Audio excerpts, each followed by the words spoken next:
नमस्कार, स्वागत है आपका आपके YouTube channel Mind Games mathematics पर। RRB NTPC maths previous paper chapter wise discuss कर रहे थे हम लोगों ने एवरेज, मिक्सचर एंड एलिगेशन ये दो चैप्टर कंप्लीट कर लिया था। रेशियो एंड प्रोपोर्शन चैप्टर की शुरुआत की थी हमने, एक पार्ट उसका कर लिया है।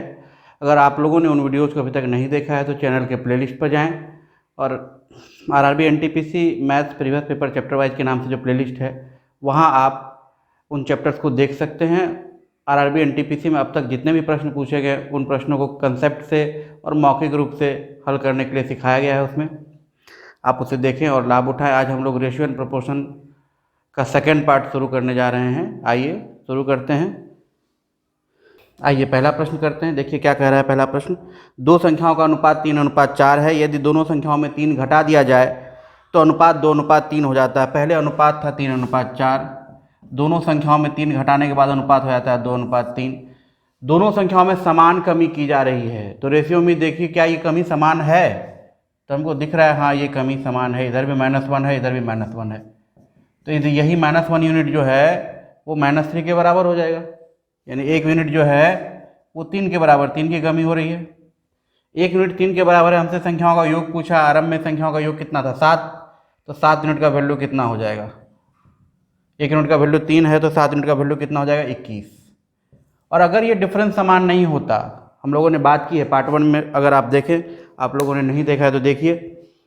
एक क्वेश्चन हम लोगों ने किया है कि जहाँ दोनों संख्याओं में समान चीज़ जोड़ा जा रहा था पर रेशियो में जो है ये डिफरेंस समान नहीं हो रहा था, तो हम लोगों ने बात की है कि हम लोग किस कंसेप्ट पर काम करते हैं कि कोई भी दो राशि अगर है हमारे पास, दो क्वांटिटीज़ हैं हमारे पास, दोनों में अगर हम लोग समान चीज़ें जोड़ें या समान चीज़ें घटाएं, इससे एक चीज़ कांस्टेंट रहने वाली है, वो क्या, दोनों का डिफरेंस है ना। हमने बात की है पिछले वीडियो में कि अगर मान लीजिए, और यही कंसेप्ट हम लोग इस्तेमाल करते हैं एज वाले क्वेश्चंस में भी, ठीक है, कि मान लीजिए कि आपका बड़ा भाई आपसे 3 साल बड़ा है, तो जीवन के किसी भी पड़ाव पर वो आपसे 3 साल बड़ा ही रहेगा। ऐसा नहीं है कि आज 3 साल बड़ा है तो 10 साल बाद 13 साल बड़ा हो जाएगा। 10 साल बाद कहने का मतलब दोनों में 10-10 साल जुटेगा, तो दोनों में समान वृद्धि हुई तो डिफरेंस क्या रहा, कांस्टेंट।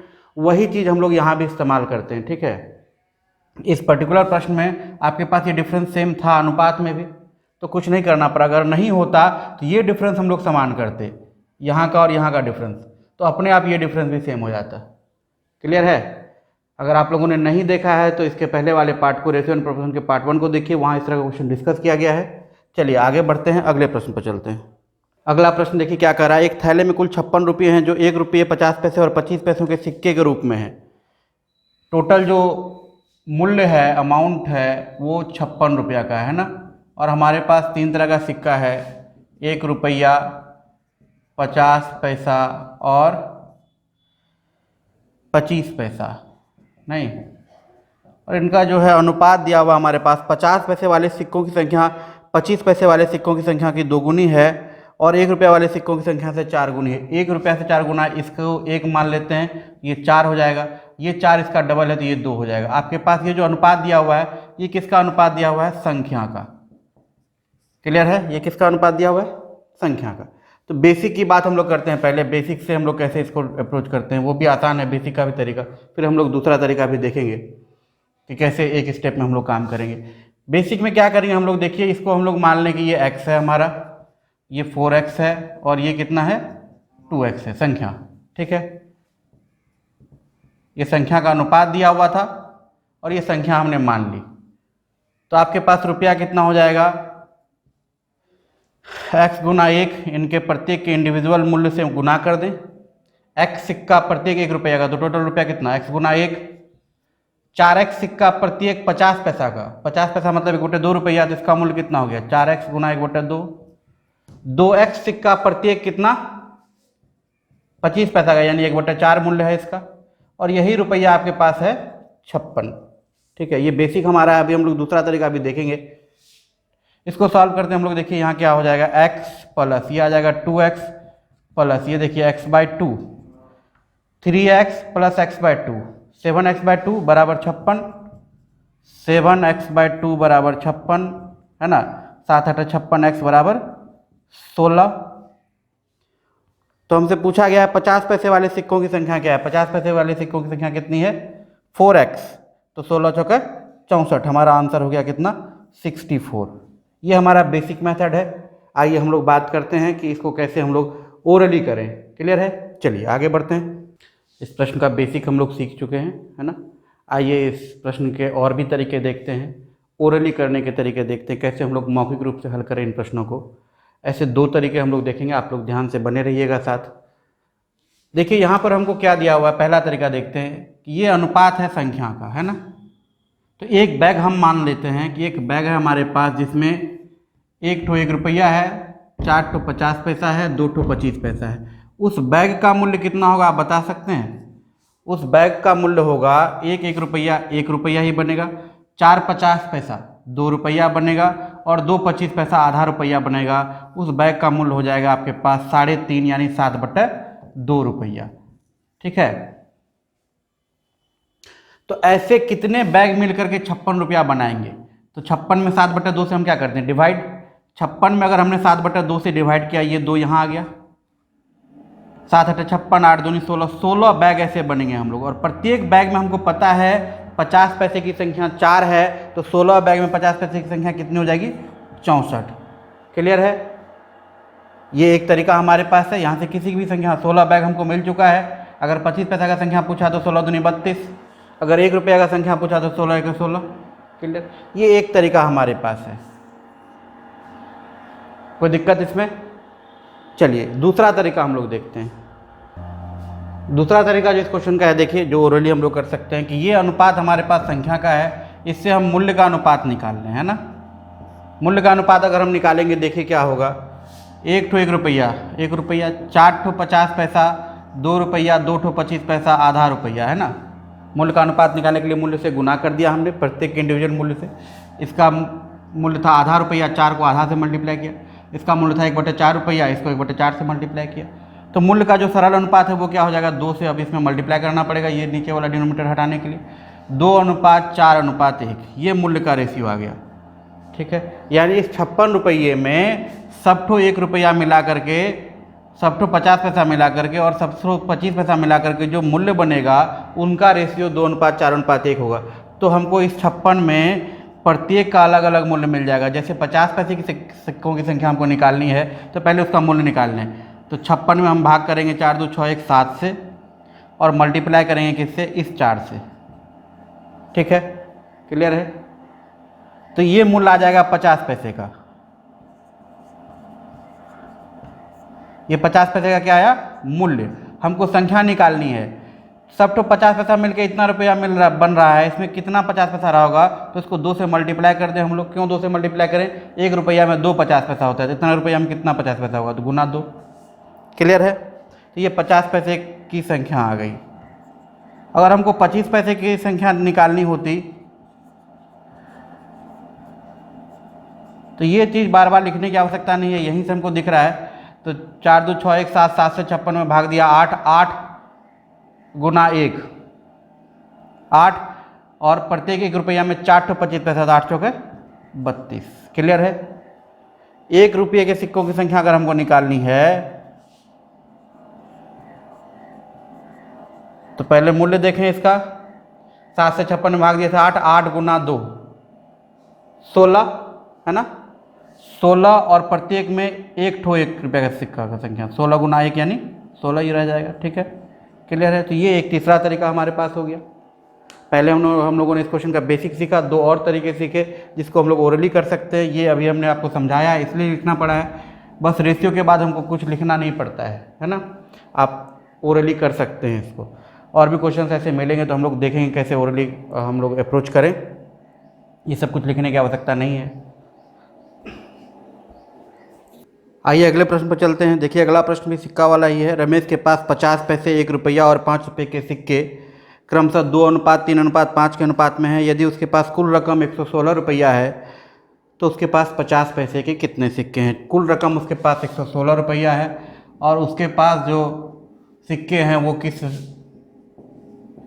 तरह के हैं? 50 पैसे के, 1 रुपया का और 5 रुपया का। इनकी संख्या का अनुपात आपको मालूम है कितना है?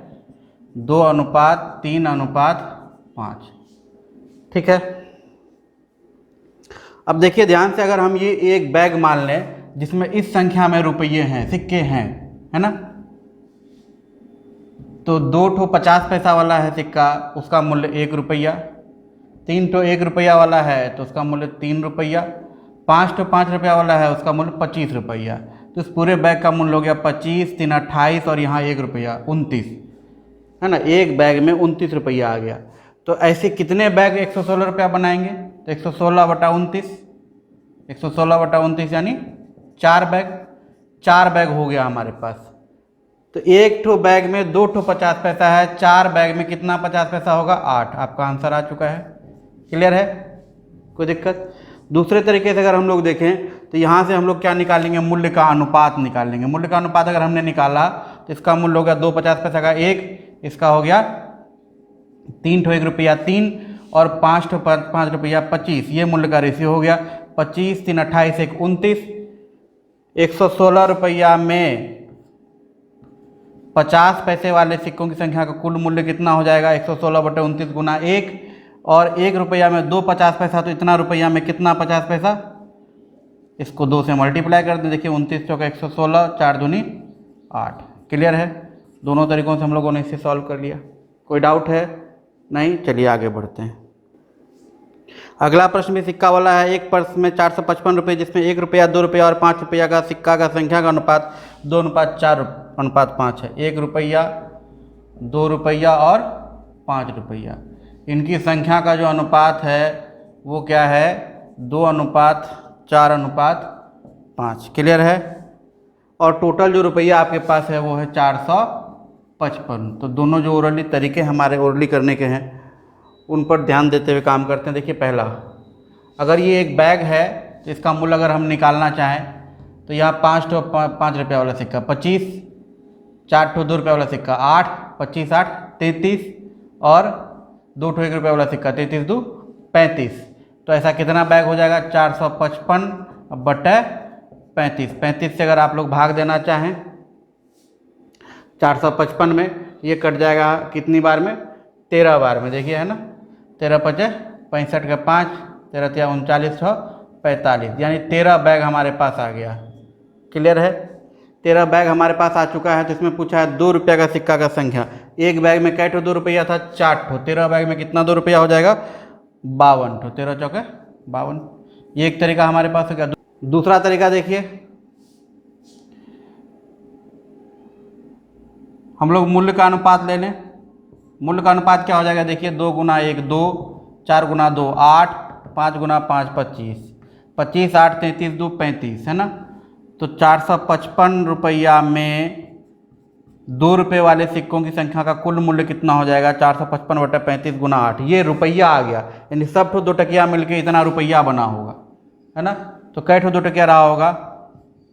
गुना 1/2। 1 रुपया में कै ठो 2 टकिया है? आधा ठो। नहीं? क्लियर है?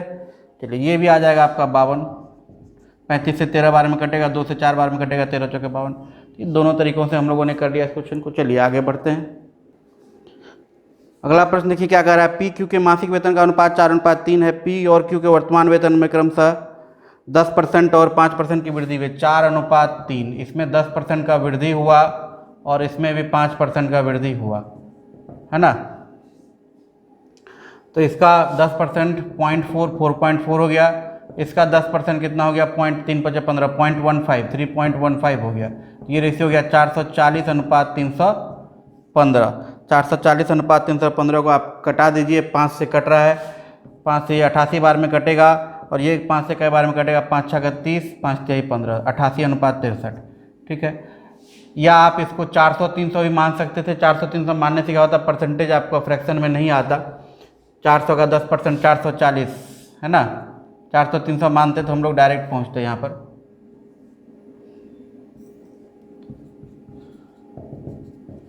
इसमें 10% की वृद्धि हमने की है तो 440 होता और इसमें 5% की वृद्धि हमने की है तो 3 5 15 315 होता और ये 88:63 आ जाता है। क्लियर है? चलिए अगले प्रश्न पर चलिए। देखिए क्या कह रहा है। राधा और सुधा के वेतन का अनुपात 6:7 था। प्रत्येक का वेतन 3000 रुपये से बढ़ जाता है, अनुपात 8:9 हो जाता है। दोनों में समान वृद्धि हुई है, 3 हज़ार रुपया। तो देखिए यहाँ कितना यूनिट बढ़ा है? 2, यहाँ 2, है ना। तो कुछ नहीं करना, यही 2 यूनिट आपका कितना हो जाएगा 3000। और अगर ये समान नहीं होता तो क्या करते हैं हम लोग, पार्ट 1 में हम लोगों ने डिस्कस किया है, फिर क्वेश्चन के शुरू में भी हम लोगों ने वीडियो के शुरू में भी हम लोगों ने क्वेश्चन किया है। 2 यूनिट बराबर 3000। तो हमको पूछा है सुधा का वेतन कौन सा है, कितना है, सुधा ये और ये राधा। तो ये 7 का वैल्यू कितना होगा, 2 का वैल्यू 3000, 1 का वैल्यू 1500, 7 का वैल्यू 10,500। ठीक है, 1500 105। अगले क्वेश्चन पर चलते हैं। देखिए क्या कर रहा है, ए बी के वेतन का योग है 25,000। ए बी के वेतन का योग 25,000 है। वे अपने वेतन का 75% खर्च करते हैं। उनकी बचत का अनुपात 14:11। अच्छा, एक बात बताइए कि 2 राशियां हमारे पास है ए और बी, उन दोनों का कुछ रेशियो है, उन दोनों का कुछ रेशियो है, ए और बी है, इनका रेशियो मान लीजिए ए अनुपात बी दिया हुआ है। अगर दोनों में हम लोग सेम चीज़ से मल्टीप्लाई करें तो क्या इस रेशियो पर कोई फर्क पड़ेगा? दोनों में अगर हमने मान लीजिए कि के से मल्टीप्लाई किया, के ए के बी, तो क्या इस रेशियो पर कोई फर्क पड़ा? ये अगर 2:3 था तो वापस से 2:3 के ही रेशियो में है ना। अनुपात के प्रत्येक पद में समान चीज से गुना या भाग करें, अनुपात पर कोई फर्क नहीं पड़ता है ना। तो यहाँ पर देखिए ए बी दोनों ही अपना 75% खर्च करते हैं, दोनों ही अपना 75% खर्च करते हैं। तो बचत निकालने के लिए दोनों का 25%, ए का भी 25% और बी का भी 25%। नहीं, तो जो रेशियो ए और बी का था वही उनके 25% का भी रेशियो आएगा, क्योंकि दोनों में 25% से मल्टीप्लाई कर रहे हैं, समान चीज से मल्टीप्लाई कर रहे हैं। मतलब जो वेतन का रेशियो था वही बचत का भी रेशियो हो जाएगा, और कुछ करने की आवश्यकता यहाँ नहीं है। तो जो वेतन का रेशियो है वही बचत का भी रेशियो है। बचत का रेशियो आपको 14:11 दिया हुआ है, तो वेतन का भी रेशियो कितना होगा? 14:11 ही होगा। तो 25,000 को 14:11 में बांट दीजिए, एक का 14,000, दूसरे का 11,000। हमसे पूछा किसका है? हमसे दोनों का ही पूछा है, तो 14,000 और 11,000। मान लीजिए यहाँ अलग अलग खर्च हो रहा होता है, ए खर्च करता 60%, बी खर्च करता 40%, ऐसा कुछ होता। तो ए बचत करता 40%, बी बचत करता 60%, तो ए के 40% और बी के 60% का रेशियो होता 14:11। तब हम लोग क्या करते, तब ए बी का रेशियो आ जाता। उससे कैसे आता? तो ए का 40% और बी का, ए का 40% रेशियो बी का 60% बराबर 14:11, ऐसा कुछ होता। अगर अलग अलग मान लीजिए कि हम लोग कर रहे हैं, तो ए रेशियो बी कितना हो जाता है? देखिए ये 40 इधर आके भाग हो जाता है, 14/40 रेशियो 11/60। क्लियर है? तो ऐसा क्वेश्चन कोई मिलेगा तो हम लोग करेंगे। फिलहाल इस क्वेश्चन में क्या हो रहा है, दोनों समान खर्च कर रहे हैं तो बचत भी समान होगी। 75% खर्च कर रहे हैं, दोनों अपना 25% बचाएंगे नहीं। तो दोनों अगर अपना 25% बताएंगे, जो वेतन का अनुपात है वही बचत का भी अनुपात होगा। उसी कंसेप्ट पर हम लोगों ने काम किया और डायरेक्ट आंसर आपके पास आ गया, 14,000 और 11,000। अगला प्रश्न देखिए क्या कर रहा है। सुरेश अपनी नौकरी की शुरुआत एक मासिक वेतन से करता है, हर वर्ष एक निश्चित वेतन वृद्धि प्राप्त करता है। यदि 4 वर्ष बाद उसका वेतन 1,200 रुपया और 11 वर्ष के बाद 1,550 रुपया हो जाता है, तो उसका शुरुआती वेतन कितना था? ये रेशियो का क्वेश्चन है नहीं, अरिथमेटिक प्रोग्रेशन का क्वेश्चन है ना। 4 वर्ष और 11 वर्ष के बीच में 7 बार वृद्धि हुई होगी, है ना, डिफरेंस 7 ईयर का है।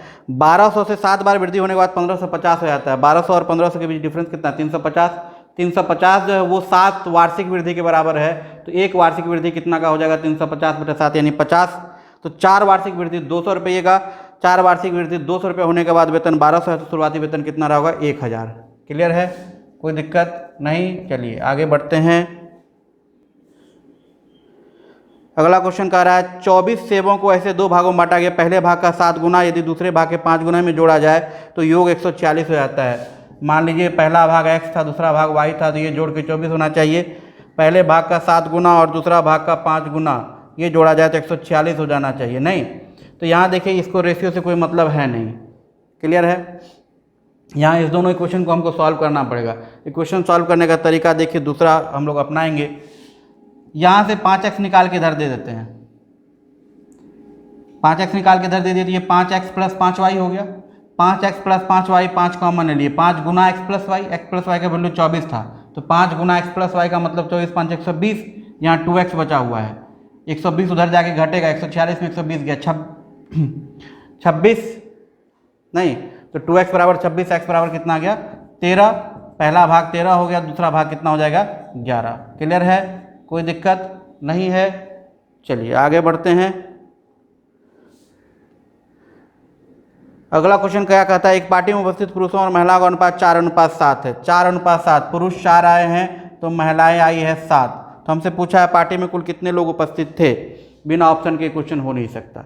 हर वो चीज़ जो 4, 7, 11 का मल्टीपल है वो आंसर हो सकती है। 11 लोग आए हो सकते हैं, 22 लोग आए हो सकते हैं, 33 लोग आए हो सकते हैं, है ना।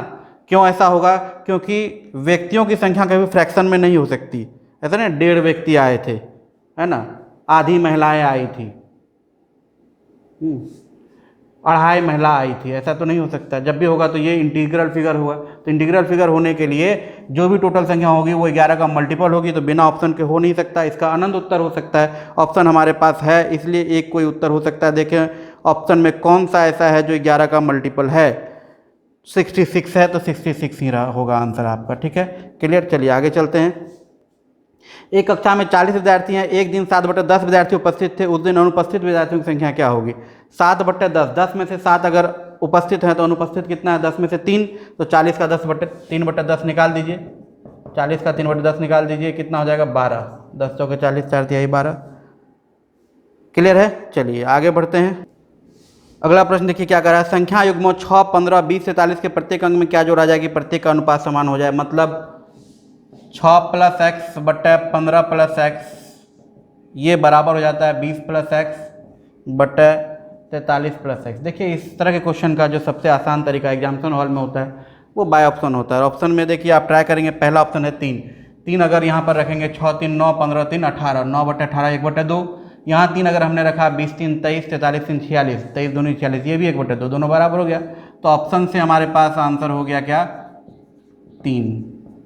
ठीक है, ये उत्तर हो गया। अब हम लोग देखते हैं मेथड बनाने का, अगर ऑप्शन नहीं हो तो चलिए इसको क्रॉस मल्टीप्लिकेशन करेंगे हम लोग।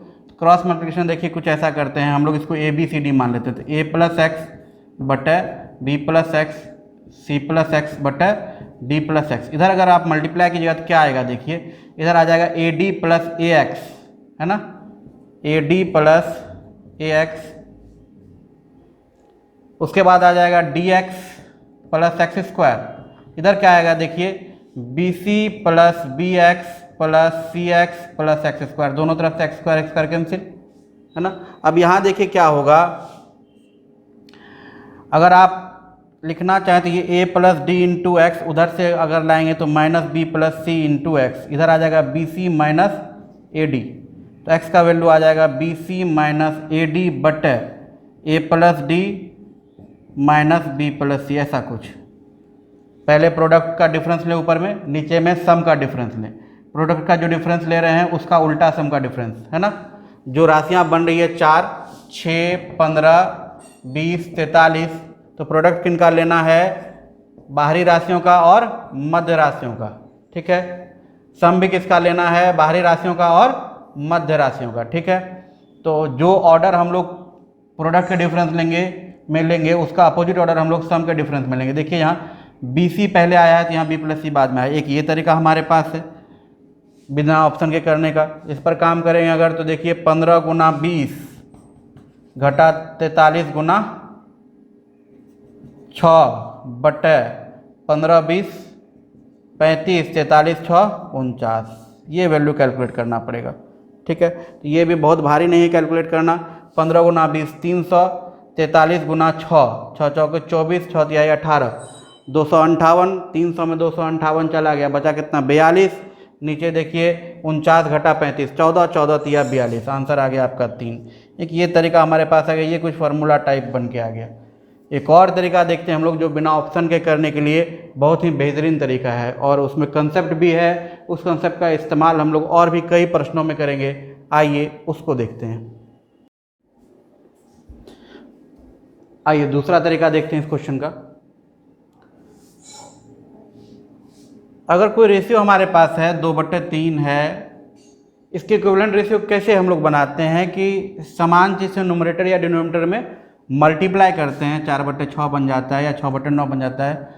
तो हम लोग कर क्या रहे हैं एक्चुअली, इसका जो डिफरेंस है उसी डिफरेंस का हम लोग मल्टीपल कर रहे हैं। नहीं, जैसे यहाँ डिफरेंस था 1, यहाँ डिफरेंस हमने बना दिया 2, यहाँ बना दिया 3, कहीं 3.5 बना देंगे तो नया रेशियो आ जाएगा। ठीक है, 4 बना देंगे तो कुछ और आ जाएगा। तो अगर हम चाहते, जैसे ही हमने डिफरेंस चेंज किया न्यूमरेटर और डिनोमिनेटर बदल गया, नहीं, जितना से डिफरेंस में मल्टीप्लाई हुआ है उतना से ही न्यूमरेटर और डिनोमिनेटर में मल्टीप्लाई हो गया। तो अगर हम चाहते हैं कि ये न्यूमरेटर और डिनोमिनेटर जो है वो समान रहे, फिक्स रहे, कांस्टेंट रहे, तो ये डिफरेंस हमको कांस्टेंट रखना पड़ेगा। नहीं तो जैसे आपके पास ये 4/6 और 6/9 है, हम चाहते हैं कि दोनों को ऐसे रेशियो में लिखें कि न्यूमरेटर डिनोमिनेटर सेम दिखना चाहिए, तो डिफरेंस हम लोग सेम कर लेंगे। नहीं तो डिफरेंस सेम करेंगे तो यहाँ डिफरेंस कितना है 2 का। एक तो सिंपलेस्ट रेशियो 2/3 2/3 भी लिख सकते हैं, उसके अलावा बात कर रहे हैं यहाँ 3 का। तो 3 से इसको और 2 से इसको मल्टीप्लाई कर देते हैं। 3 से यहाँ मल्टीप्लाई करेंगे, देखिए तो 12/18, 2 से इसको मल्टीप्लाई करेंगे तो 12/18। अब देखिए दोनों का न्यूमरेटर डिनोमिनेटर सेम हो गया। क्लियर है। तो वैसा ही कुछ हम लोग यहाँ करेंगे। देखिए 6-15 का डिफरेंस कितना है 9, 20-43 का डिफरेंस कितना है 23। तो हम लोग केवल न्यूमरेटर को लेके चलते हैं, दोनों न्यूमरेटर सेम करना चाहते हैं। तो ऑब्वियस सी बात है, दोनों में न्यूमरेटर सेम होगा तो डिनोमिनेटर भी सेम हो जाएगा, रेशियो सेम हो जाएगा। तो 23 से इसमें मल्टीप्लाई करना पड़ेगा और हमको 9 से इसमें मल्टीप्लाई करना पड़ेगा। ये फाइनली क्या आएगा, देखिए 23 गुना 6 है ना, यह आ जाएगा 23 गुना 6, 20 गुना 9, 20 गुना 9 में 23 गुना 6 उधर घटाए, इधर देखिए 23x माइनस 9x, 23 घटा 9। क्लियर है, क्लियर है। तो 20 9 180, 23 था के 138, अंतर आया 42, 23 घटा 9 14, 42/14 यानी कि 3। क्लियर। अगला प्रश्न देखिए क्या कह रहा है, एक मिश्रण में मिट्टी और बजरी का अनुपात 11:8 है। मिट्टी और बजरी का अनुपात 11:8 है। फिर कह रहा है जबकि बजरी और सीमेंट का अनुपात, बजरी और सीमेंट का अनुपात जो है वो कितना है 6:7 है।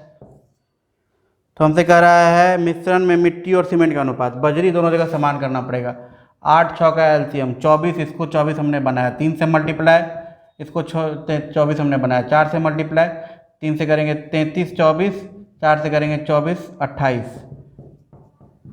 तो हमारे पास रेशियो कितना गया 33:28। किसका, मिट्टी और सीमेंट का। या आप गुना भी कर सकते हैं, 11 6 66, 8 6 48 और 8 7 56 है ना।